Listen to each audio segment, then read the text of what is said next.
Welcome back to Dips, Deeks, and Deals on Real Talk 1160. Feel free to give us a call at 513-579-1160 if you have a question, anything automotive. Or actually, you can call about anything you want.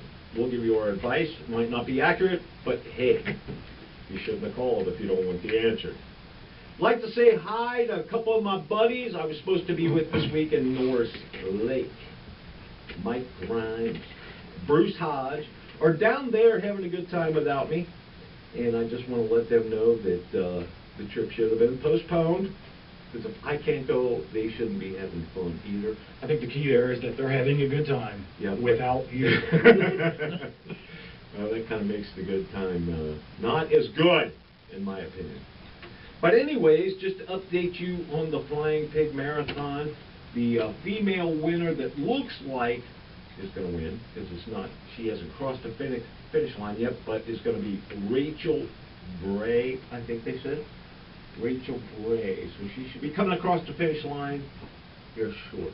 I'd like to give a shout out to a special female, my sister-in-law, who is running in a Flying Pig, came all the way up from Charleston, South Carolina. The good thing, the neat thing about this is she's running this marathon with rheumatoid arthritis. That's fantastic. That is tough. That's fantastic. And you know what? The Flying Pig Marathon actually goes right by the studio here. So we got to stand outside and watch them and wave to them and cheer them on as they went by. And I can tell you what, there's a lot of people, because they're wearing shirts and stuff, that support different groups. I mean, there's people with cancer, just a lot of debilitating diseases. And I just want to give them props for being able to do it, because, you know, I would consider myself healthy. I don't have any underlying diseases that I know about yet. I couldn't make it 2 miles. I couldn't do it. So for them to have a debilitating disease like that and be able to get out there and do this is just phenomenal. So props to all the people involved in the Flying Pig Marathon. A lot of people out there today, too. Oh, yeah. The weather's great. For 5,000 people or something like that? Yeah. Yeah. Something like that. Yep. If you're into that sort of thing. Yeah, I'm not. I can tell that I'm running the mailbox. Again, feel free to give us a call, 513-579-1160. Today, I want to get into searching for a used vehicle online, because it is a fact that 85% of the people, before they go buy a used car, will go to the internet. And that has really changed the dynamics of the automobile business as far as shopping and buying a vehicle.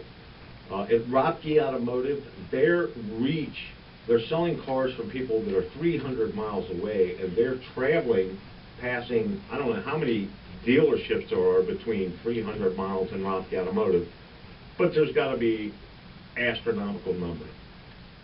And then cars, thousands upon thousands of vehicles. Okay, but these people know how to search for value, and they're finding that value at a place like Rothke Automotive. Now, when you go to search online and you're looking for a specific vehicle, it's important to know how these search engines work. You have Autotrader.com, which is one of the biggest search engines out there for used vehicle purchases.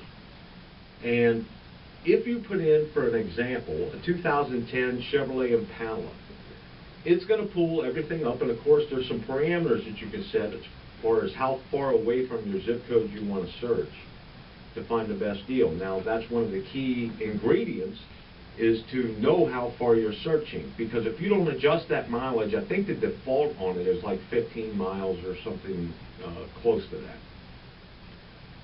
Well, in 15 miles of your zip code, there could be 50 to 60 Chevy Impalas. That necessarily might not be the best deal for you, because if you expand that search out to 75 miles, that might add another 250 cars, and the best value vehicle might be in that 250 mile radius versus the 15 to 20 mile radius that's set. Well, isn't there a fairly distinct market difference? I mean, if you go 100 miles, let's say, and you're in a different market, the pricing's different. Absolutely, absolutely, and that's why I know for a fact that Rothke Automotive will expand their search when they're pricing their vehicles as well.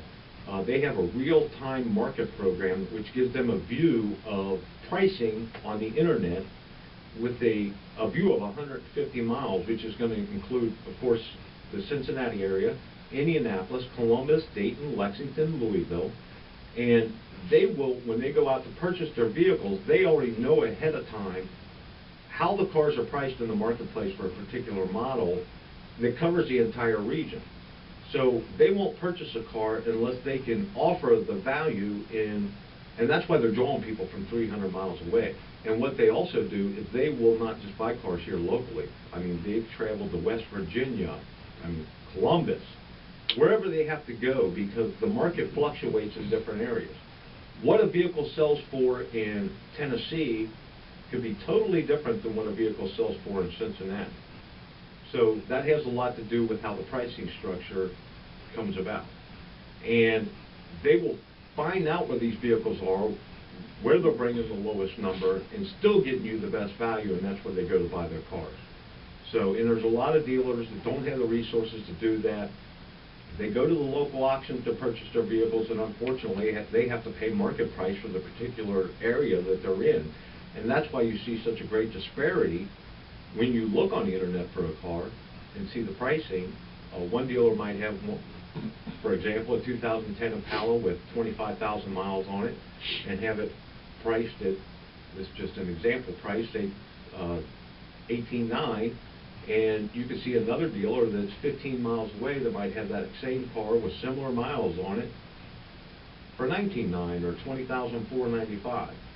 And a lot of that's got to do with the market when they purchased a vehicle. And not only does it differ between the different areas, it's also going to differ between the time that they bought the car, because a car is a commodity. There's supply and demand, and the market fluctuates just like everything else in the market does, just like stocks do, just like gold does, and silver. Prices on vehicles change on a daily basis. So, well, that market difference would play the same relative to a trade-in too. Absolutely. The value of your trade. Absolutely. Something to consider there too. Right, right, and it's important to know that, and that's one of the things we talked about in one of the previous shows about how to find out how to get the best value for your car, and we could touch on that a little bit later in the show. But Rocky also has a program that protects you from those market fluctuations based on time and region, and again, we'll talk about that when we come back. We're not going to a break, but when we come back later, we'll talk about that. But that's a good point. So it's important to know what you want and expand your search when you're on a site such as Autotrader.com. Now, the way Autotrader.com works, and this is typical to most of the sites, and I just use Autotrader.com. They're not one of our advertisers, but I use them because they are probably the most searched used car site in the marketplace today. That's where most people are going to go. You also have Cars.com, but you typically don't have much cross-shopping there. It's kind of two different crowds. There is some, but for the most part, if somebody's either going to go to Autotrader or Cars.com. The most vehicles listed are going to be on Autotrader because they're a little bit bigger site. They've been around for a little bit longer. Not to say that Cars.com is not a good place to search for a vehicle. But the way Autotrader works is when you put that vehicle in, it is actually going to start with the highest priced vehicle first. Now you can narrow that down.